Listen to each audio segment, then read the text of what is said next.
boa noite, pessoal. Vamos iniciar mais um culto de louvor e adoração a Deus. Infelizmente, nós ainda estamos distanciados pela pandemia. É uma situação mundial e nós não podemos estar juntos, reunidos no templo do Senhor, mas estamos juntos em pensamento e vamos nos alcançar pela tecnologia. Eu convido então todos vocês a orar comigo o Salmo 143.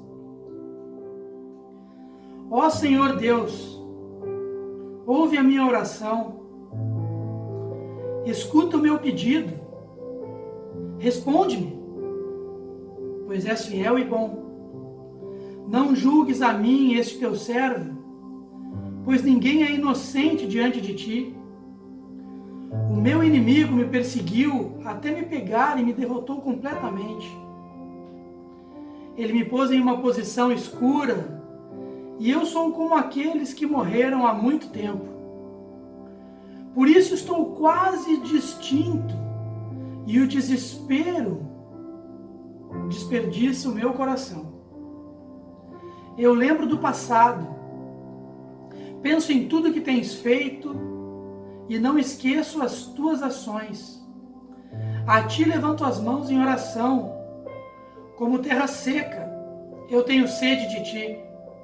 Ó Senhor Deus, responde-me depressa, pois já perdi todas as esperanças. Não te escondas de mim, para que eu não seja como aqueles que descem ao mundo dos mortos. Peço que todas as manhãs tu me fales do teu amor, pois em ti eu tenho posto a minha confiança. As minhas orações sobem a ti. Mostra-me o caminho que devo seguir. Ó Senhor Deus, livra-me dos meus inimigos, pois em ti encontro proteção. Tu és o meu Deus. Ensina-me a fazer a tua vontade. Que o teu Espírito seja bom para mim e me guie por um caminho seguro. Conserva-me vivo, ó Senhor, como prometeste. E porque és bom, livra-me das minhas aflições. Mata os meus inimigos, pois tens amor por mim. Acaba com todos os que me perseguem, pois eu sou o teu servo. Vamos orar? Querido Deus, Pai de amor, esteja conosco nesse culto, Deus. Que Ele entre em cada uma das nossas casas. E é por isso que te louvamos, meu Deus. Porque Tu sempre aceitas o nosso culto quando ele é feito de coração. Porque nós sentimos prazer em Te adorar, Deus. Que o Senhor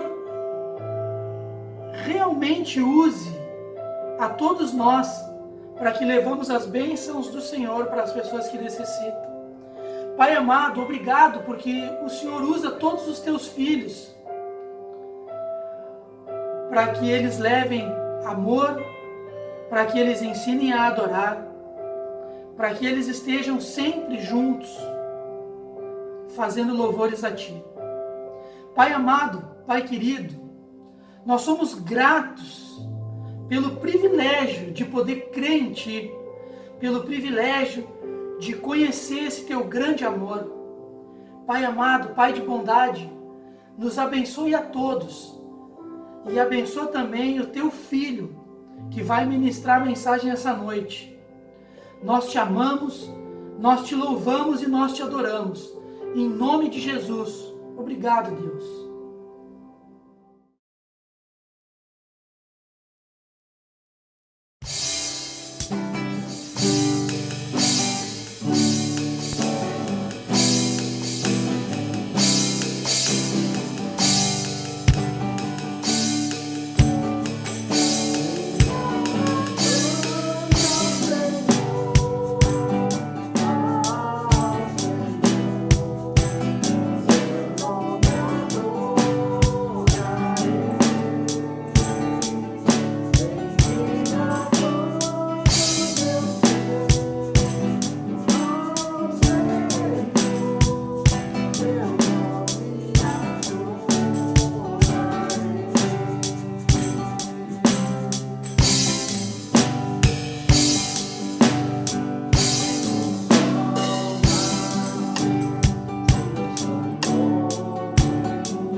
que há de errado com o mundo? Com certeza nós vivemos num mundo que precisa ser transformado e nós precisamos ter esperança nisso. A série de mensagens, O que há de errado com o mundo, é a nossa série do mês de maio. E nós vamos tratar sobre as faces do pecado e a esperança no Evangelho. Eu tenho certeza que ela vai te ajudar na tua caminhada. Que Deus abençoe a tua vida.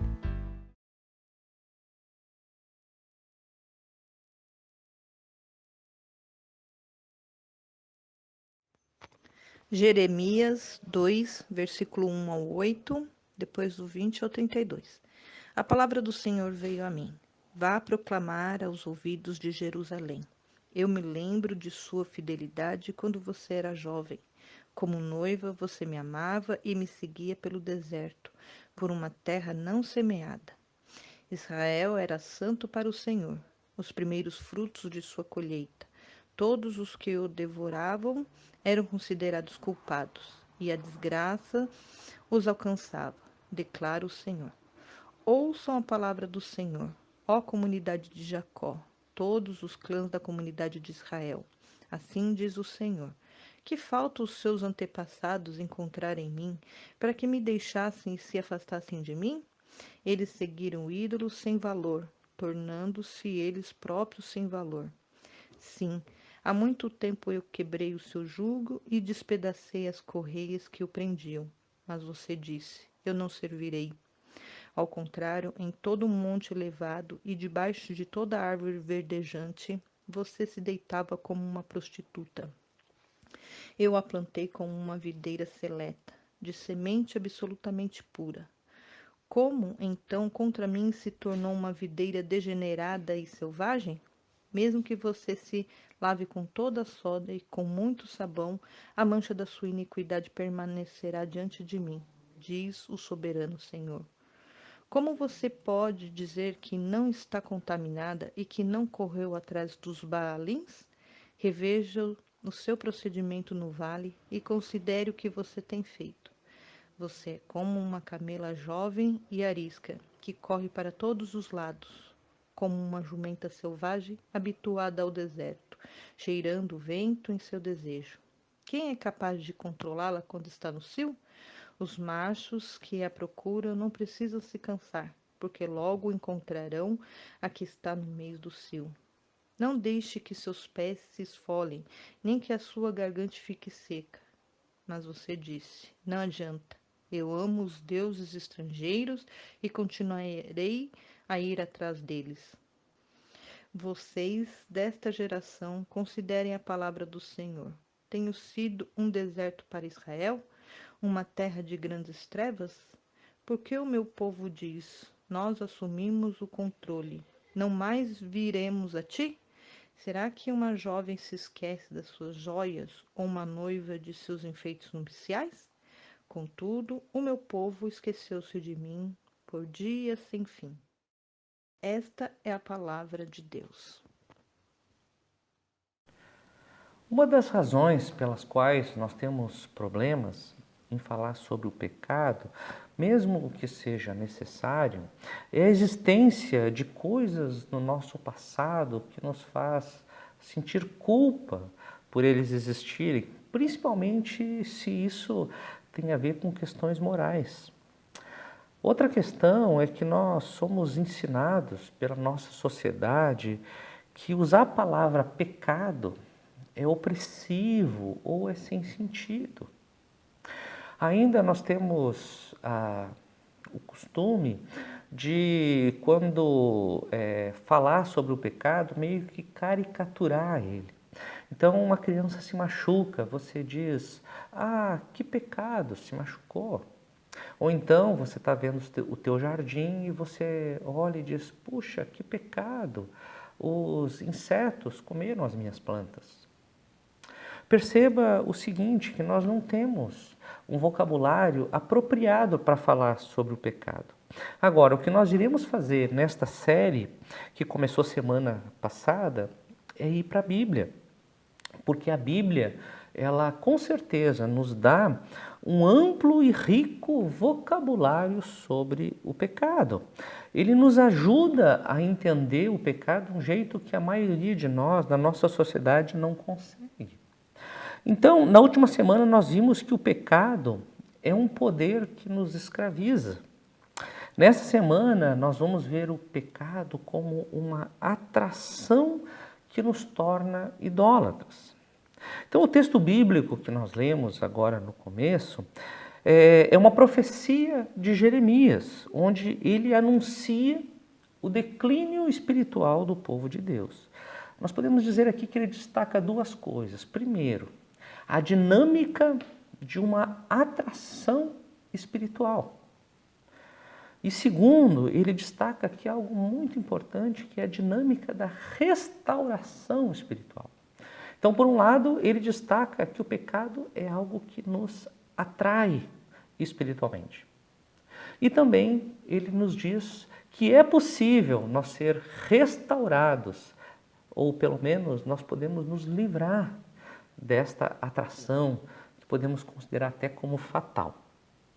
Vamos lá então? Bem, vamos falar sobre primeiro a dinâmica da atração espiritual. Entre todas as figuras que Jeremias está usando aqui, eu quero destacar uma, que é a imagem sexual. Acredito que todo o capítulo ele está chamando a atenção do povo de Deus para o fato deles estarem se direcionando para os ídolos. Ou seja, eles estão adorando outros deuses e não estão adorando a Deus. Mas observe que no início da leitura, já mais no verso 1, no 2 e no 3, Jeremias já começa usando uma imagem sexual. Ele fala de um jovem casal desesperançado do amor. Ele diz assim: você era fiel quando jovem, você me amava e me seguia. Depois tem uma imagem lá para o versículo 20, muito intrigante, gente. Eu queria me concentrar nessa imagem agora.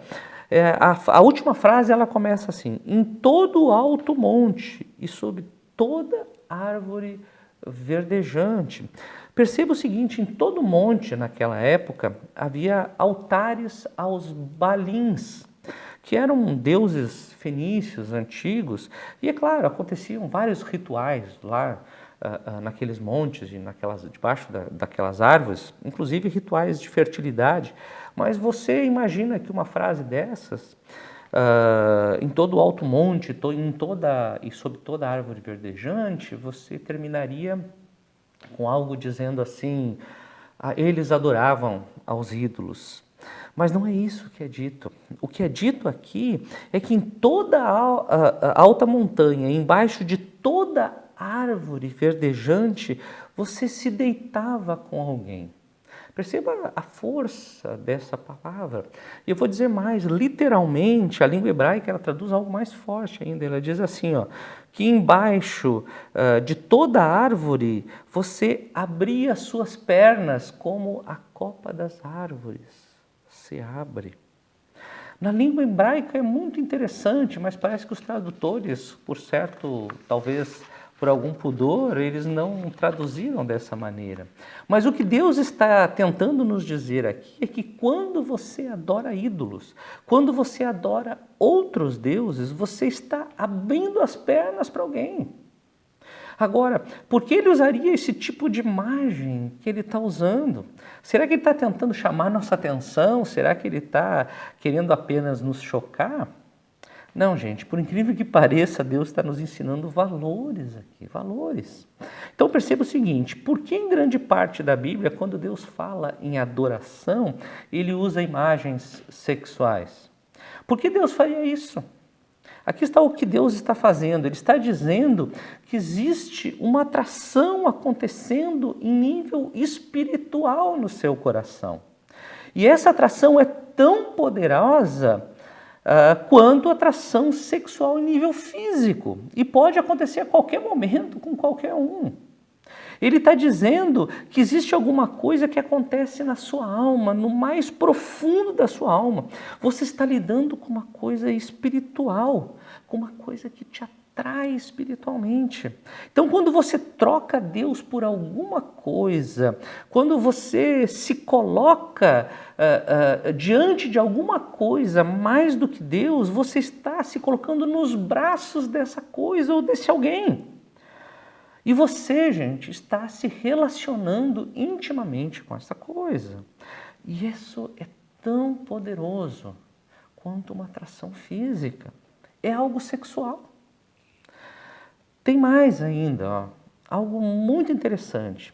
Se a gente vê, a partir do versículo 23, Jeremias ele usa uma linguagem que um biólogo se interessaria em escutar.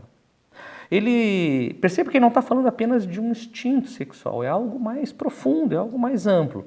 Ele diz que o povo de Deus se comportava como uma camela correndo ansiosa, uma jumenta selvagem acostumada ao deserto, cheirando o vento em busca de seu desejo. Então aqui está o que a biologia está dizendo para você. Por que o desejo físico, por que o desejo sexual é tão importante? Gente, ele está falando aqui de preservação da espécie, ele não está falando de sentimento, de emoção, ele não está falando apenas disso que nós acostumamos a relacionar a sexualidade com algo emocional.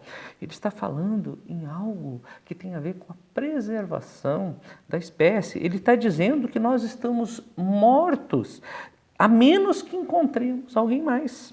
Ou seja, nós não podemos nos reproduzir a nós mesmos. É uma coisa que um biólogo provavelmente falaria. Existe algo no macho que apenas o macho produz, que tem que se juntar com a fêmea, que apenas a fêmea produz. Ao contrário, o que acontece? A raça acaba, a espécie termina.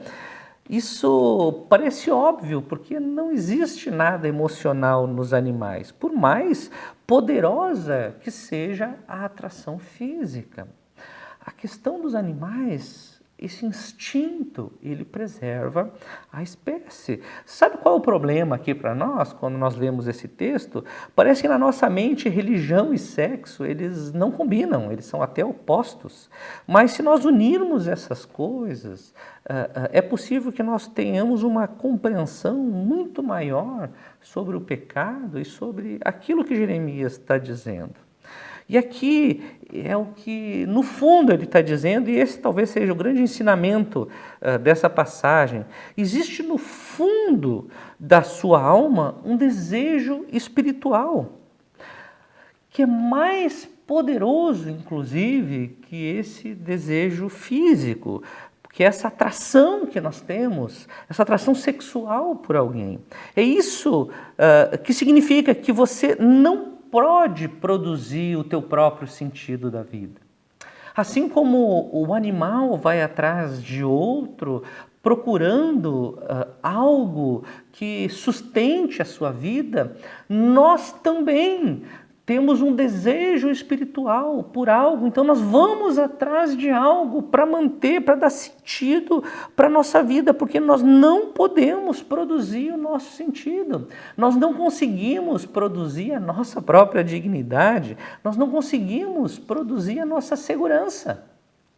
Agora preste atenção, gente, todos nós, de alguma forma, nós temos obtido sentido para a nossa vida em alguma coisa, ou então a vida seria totalmente vazia. Todo mundo tem algum tipo de afirmação da sua dignidade, ou você ia se sentir indigno, ia se sentir um nada, não ia conseguir fazer nada. Todo mundo tem alguma segurança, ou você não ia conseguir encarar a vida, você ia se sentir muito oprimido. Só que você não pode produzir isso, gente. Então, o que acontece? Você com certeza pega isso em algum lugar. Percebam, gente, percebam que aqui está o centro do pecado como idolatria. Se você simplesmente substitui Deus por alguma coisa, se você vai atrás de alguma coisa que não é Deus, isso é algo que te liga espiritualmente. E isso é uma atração muito forte. E acontece aqui e agora conosco. O pecado nos atrai. Por quê? Porque nós buscamos sentido. Nós buscamos nos manter vivos. E se você não buscar Deus, você vai buscar outra coisa. Você vai buscar outra coisa. Então, espiritualmente falando, se Deus não é o amante da sua alma, se Ele não é aquele que te pega nos braços, que te toma nos braços espiritualmente, se não é Deus a fonte do teu sentido, cuja afirmação é a fonte da tua dignidade e cujo poder é a fonte da tua segurança, se não é Deus que promove, que provê isso, então, gente, você espiritualmente está na cama com alguém ou com algo. Sem Deus, você é espiritualmente incompleto. E além disso, você vai para a cama com algo mais. Essa é a perspectiva da dinâmica da atração espiritual. Agora eu gostaria de pensar com você uma outra dinâmica, que é uma dinâmica da restauração, uma dinâmica da restauração espiritual. Perceba que o texto nos diz, no versículo 5, que os ídolos eram indignos e no fim nós nos tornamos indignos. É dito isso dessa maneira. Eles seguiram a ídolos sem valor, tornando-se eles próprios sem valor. E esse é o contraponto do que nós falamos aqui. Como nós podemos, então, evitar essa atração fatal, essa atração tão poderosa, a semelhança da atração física, essa atração espiritual? Como nós podemos evitar de ir para a cama com os deuses amantes? Como nos livrar do pecado que tenazmente nos assedia, segundo a palavra de Hebreus 12:1? Se você quiser realmente se livrar dessa atração fatal, o texto aqui está nos dando dois caminhos. A primeira coisa é que nós temos que ter realmente um entendimento pessoal do pecado. Eu vou explicar. Acompanha no verso 2, eu vou ler novamente. Vá proclamar aos ouvidos de Jerusalém: eu me lembro de sua fidelidade, quando você era jovem. Como noiva você me amava e me seguia pelo deserto por uma terra não semeada. Bem, aqui está o que eu quero dizer com vocabulário, a questão de ajustar o vocabulário. Se você entender que o pecado é apenas quebrar uma lei, quebrar a lei de Deus, se isso é o seu entendimento, se isso é a compreensão básica do pecado, sabe o que você vai fazer? Você vai repreender a si mesmo quando você pecar. E você sabe realmente repreender aos outros, então você vai fazer a mesma coisa com você. Agora perceba que existe uma coisa muito importante em relação à repreensão. Qualquer um, mesmo que seja você, qualquer um que recebe uma repreensão, o que ele tende a fazer? Gente, eu te digo o seguinte, ele tende a fazer mais aquilo. Ou seja, se você repreende o seu coração, simplesmente faz isso para lidar com o pecado, o seu coração vai querer mais, ele se torna um vício. Gente, para alguns de nós é tudo o que nós temos feito para restaurar o pecado dentro de nós. Nós temos repreendido. Você quer superar essas coisas, você quer mudar a tua vida, você quer fazer diferente, então o que você faz? Você repreende o teu coração. Você briga com ele, você diz, não faz isso. Mas aqui nós temos uma oportunidade, talvez, de mudar o nosso vocabulário.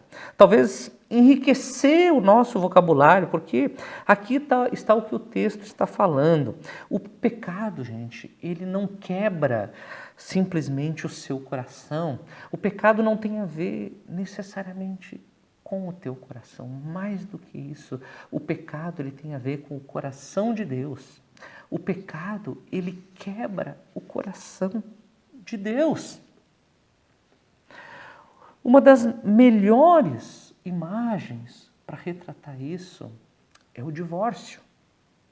Principalmente quando a pessoa para quem você se deu, para quem você se doou, para quem você entregou a sua vida, ela abandona você, troca você pelos braços de outro alguém.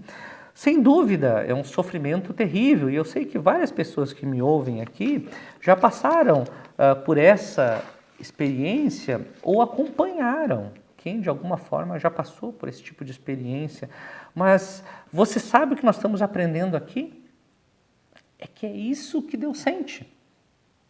Então, se você passou por esse tipo de sofrimento, perceba o seguinte, você apenas teve um insight do que acontece com Deus. Até você entender que é isso que Deus sente sobre o pecado, você não vai entender o pecado. Você vai limitar o pecado a uma ação, a algo moral, a uma quebra da lei. Perceba que a linguagem do verso 2 é uma linguagem de lua de mel. Ele está representando o relacionamento de Deus conosco. Quando você era jovem, era fiel. Deus está representando a si mesmo como um tipo de homem jovem que está apaixonado, gente. E não importa nada, mesmo que eles vivam em um buraco no meio do deserto, eles têm um ao outro. Essa é a ideia que Deus está passando, essa é a imagem, essa é a ideia que Deus tem de nós. Essa talvez seja a saudade de Deus, de nós. E agora, afinal, por que Deus está usando esse tipo de linguagem novamente? Porque, gente, é assim o seu coração. A Bíblia está nos falando que mesmo que Deus, preste atenção, que mesmo que Deus seja santo e poderoso, aqui a Bíblia nos revela que Deus voluntariamente tem se feito vulnerável. E aqui que nós temos, novamente, também a imagem sexual.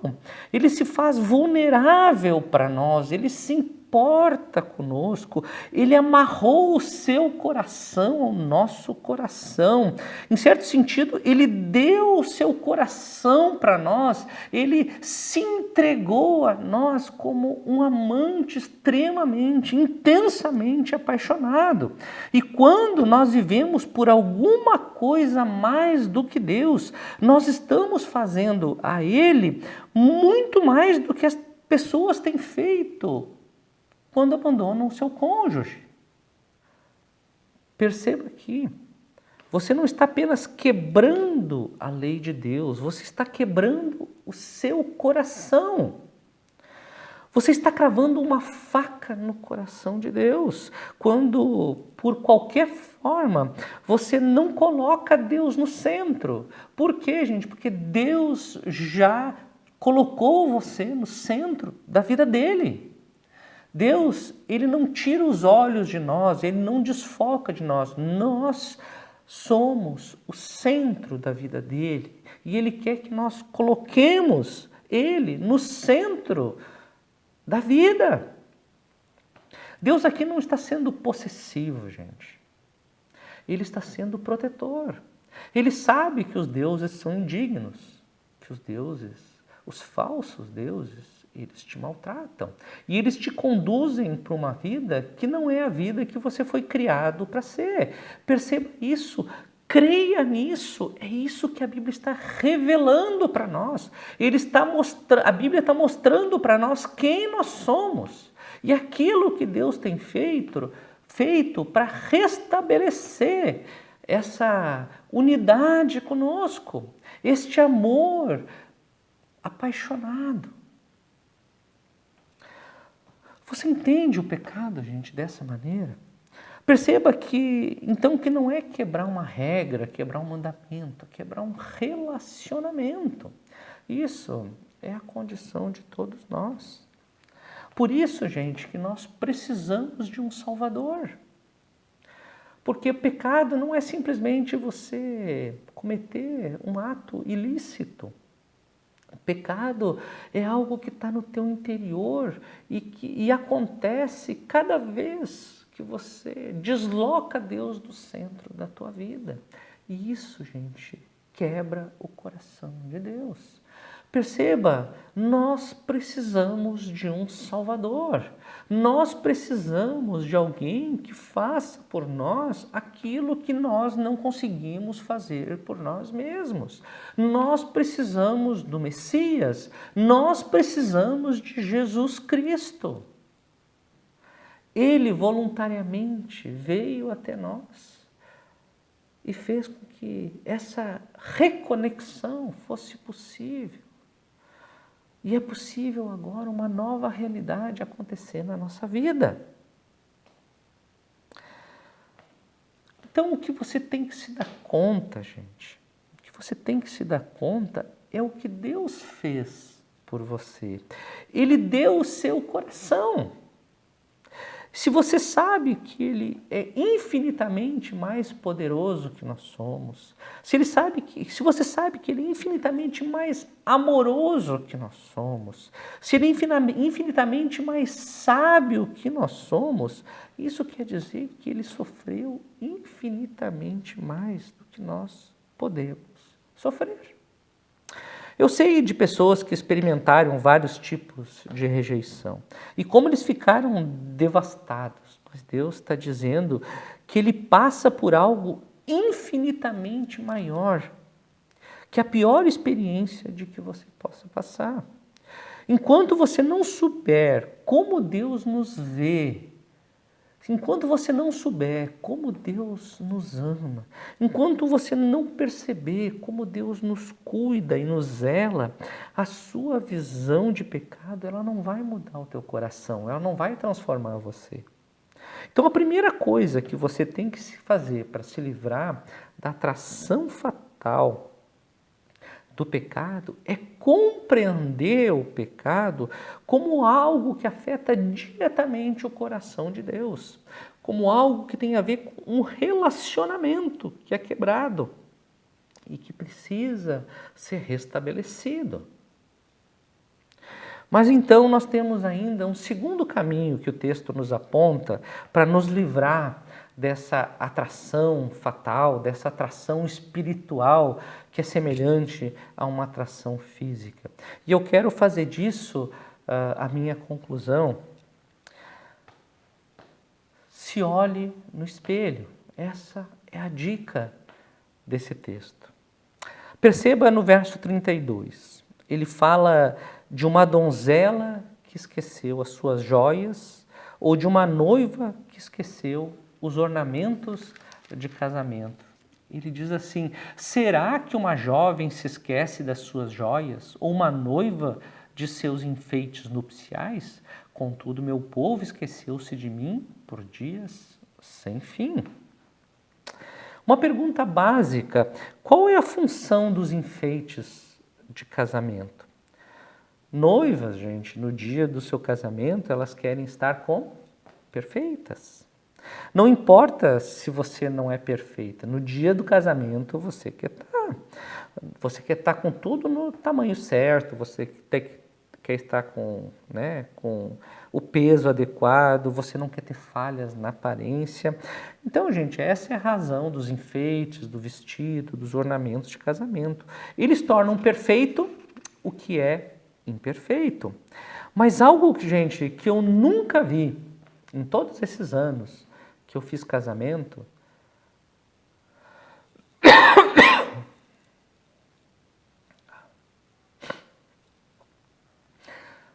mas algo, gente, que eu nunca vi em todos esses anos que eu fiz casamentos, eu nunca vi uma noiva chegar no corredor ali do altar, que vai dar em direção ao altar, e dizer: eu esqueci a minha maquiagem. Sabe por que isso nunca vai acontecer? Porque uma noiva sempre está se olhando no espelho. E ela está aguardando aquele momento. E ela está sempre percebendo o que falta para me tornar perfeito. Então, gente, você não consegue imaginar uma noiva chegando no corredor de casamento se dando conta que se esqueceu de olhar no espelho, que se esqueceu a maquiagem. Agora, observe o que Deus não está dizendo. Deus não diz aqui que o seu povo está usando ornamento para esconder a sua deformidade física e fazer a si mesmo fisicamente perfeito. Não é isso que ele diz. Ele diz o seguinte: eu darei a você algo que fará de você totalmente belo espiritualmente. É isso que Deus está falando. Por que vocês esqueceram de mim? Eu dou algo muito maior do que os enfeites, porque você não precisa cobrir a tua aparência, porque eu te amo como você é. O que Deus está dizendo aqui é uma promessa. Eu posso fazer você espiritualmente perfeito e belo. Você não precisa correr atrás de nada para ter sentido, para ter beleza, para ter dignidade. Pensa um pouco, gente, pensa um pouco. Será que não é essa a razão que você tem trabalhado tanto? Que você tem desejado se destacar tanto na tua empresa ou no meio dos teus amigos? Será que essa é a razão de você nunca querer ficar por baixo? Será que não é essa a razão pelo qual qualquer crítica te destrói? Será que não é essa a razão pela qual você quer que os teus filhos sejam perfeitos, sejam diferenciados? A razão que você quer que alguém te ame de maneira perfeita, de maneira completa, de maneira irreal? Será que não é isso que tem determinado a tua vida? Será que você não está tentando cobrir a si mesmo? Será que você não está tentando maquiar as tuas imperfeições? Será que você não está querendo colocar ornamento em você porque você quer cobrir você espiritualmente? Você quer, de alguma forma, gente, fazer com que você seja espiritualmente belo, espiritualmente aceitável, espiritualmente perfeito. E Deus diz isso: eu posso ser isso para você. O que Jeremias aqui certamente não entendia, não podia ter entendido, é que Jesus Cristo viria e morreria por nós, pelos nossos pecados, para nos fazer perdoados e nos tornar perfeitos nele. Perceba o que Efésios 5 fala, e é uma passagem muito importante para nós nesse momento. Ele fala sobre os maridos em relação aos esposos, e diz assim: maridos, ame cada um a sua mulher, assim como Cristo amou a igreja e entregou-se por ela, para santificá-la, tendo-a purificado pelo lavar de águas mediante a palavra, e para apresentá-la a si mesmo como igreja gloriosa, sem mancha nem ruga ou coisa semelhante, mas santa e inculpável. Perceba, gente, é Jesus que te faz belo, que te faz perfeito, não é você. Ele olha para você e enxerga em você algo que já é perfeito. Então você pode fazer o sentido da tua vida Jesus e não qualquer outra coisa. Qualquer outra coisa você vai ter que viver colocando maquiagem. Você vai ter que lutar para se tornar uma perfeição que você não é. Jesus é o contrário. Ele olha para você e diz: você já é perfeito para mim. Em mim você se torna perfeito, espiritualmente perfeito e completo completo e suficientemente completo, a ponto de você poder fazer disso o sentido da tua vida e não qualquer outra coisa. Portanto, a razão pela qual nós não amaremos mais outros deuses é quando nós não tentarmos mais nos convencer de que nós somos ou que nós devemos ser espiritualmente perfeitos. Ou nós sermos perfeitos em todas as outras dimensões, porque o caminho é outro. Deus ele te faz um convite aqui agora. Se olhe no espelho e veja o que Deus fez por você. Se olhe no espelho e se veja como Deus vê você. Perfeito. Não precisa de maquiagem. Não precisa de nada.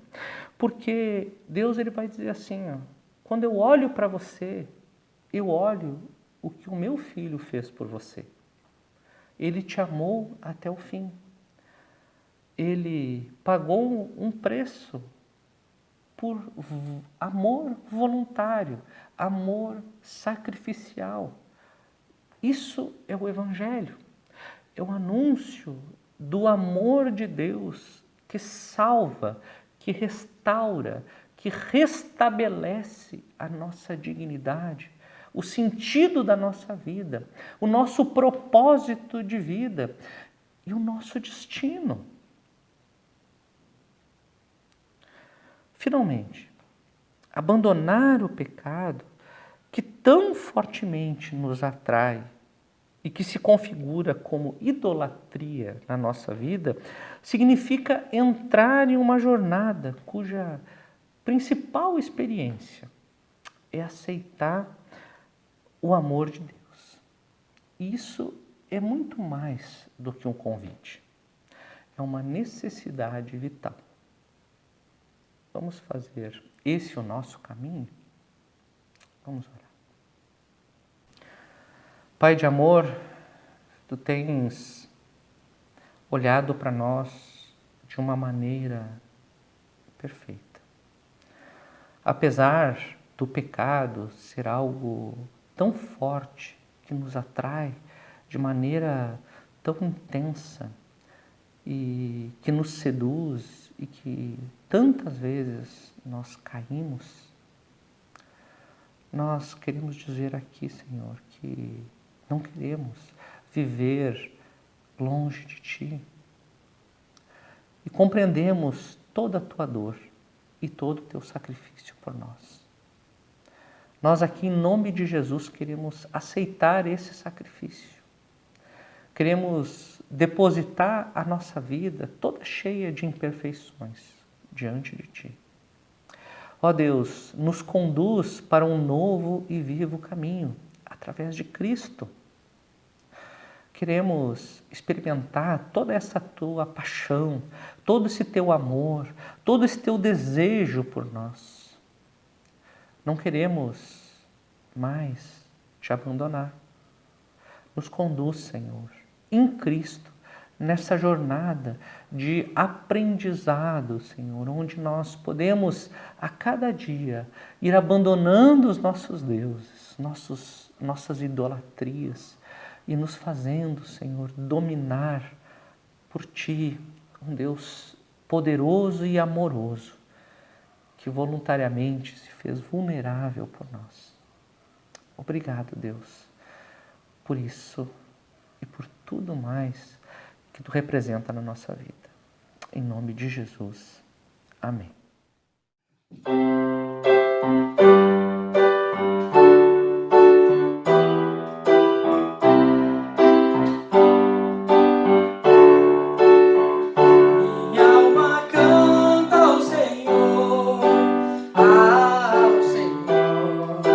Seu nome adorarei.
seu nome adorarei. Tu és amor, sempre paciente. Tu és fiel, grande é o teu coração. Tua bondade me leva a cantar. 10.000 razões para te adorar.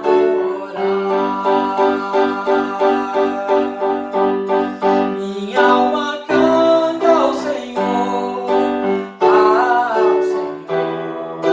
seu nome adorarei. Bendiga todo o meu ser ao Senhor, seu nome adorarei. E quando enfim se fundar o dia e o meu tempo aqui se acabar, ainda assim minha alma seguirá cantando. Por toda eternidade eu vou louvar. Minha alma canta ao Senhor, seu nome adorarei. Bendiga todo o meu ser ao Senhor, seu nome adorarei. Seu nome adorarei.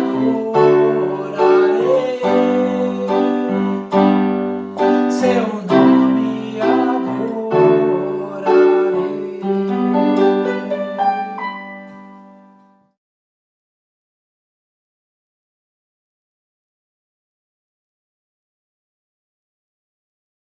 Vamos ler esse poema para mães. Mãe, são 3 letrinhas apenas, as desse nome bendito. 3 letrinhas, nada mais, e nelas cabe o infinito. E palavra tão pequena, confessam mesmo os ateus, és do tamanho do céu e apenas menor do que Deus. Vamos orar? Pai nosso que estás no céu, santificado seja o teu nome.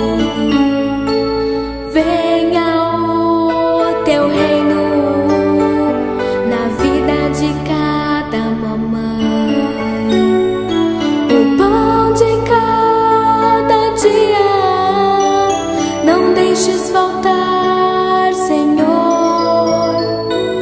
Cumpra-se nelas o teu querer, teu caminho de amor, e que prosseguir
Pai nosso que estais nos céus, santificado seja o teu nome. Venha a nós o teu reino. Que a tua vontade seja feita aqui na terra, como é feita no céu. O pão nosso de cada dia nos dai hoje.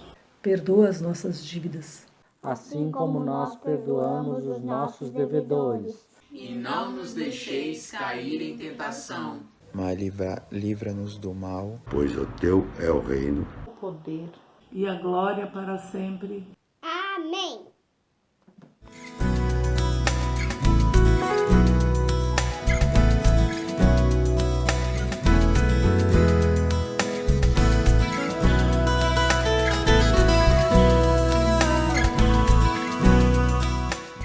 Vamos então encerrar o nosso culto invocando a bênção do nosso Deus.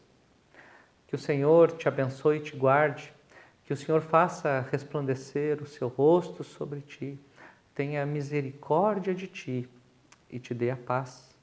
Que a graça do nosso Senhor e Salvador Jesus Cristo, que o amor infinito de Deus o Pai e as consolações do Espírito Santo estejam sobre a tua vida e sobre ela permaneçam hoje e sempre. Amém.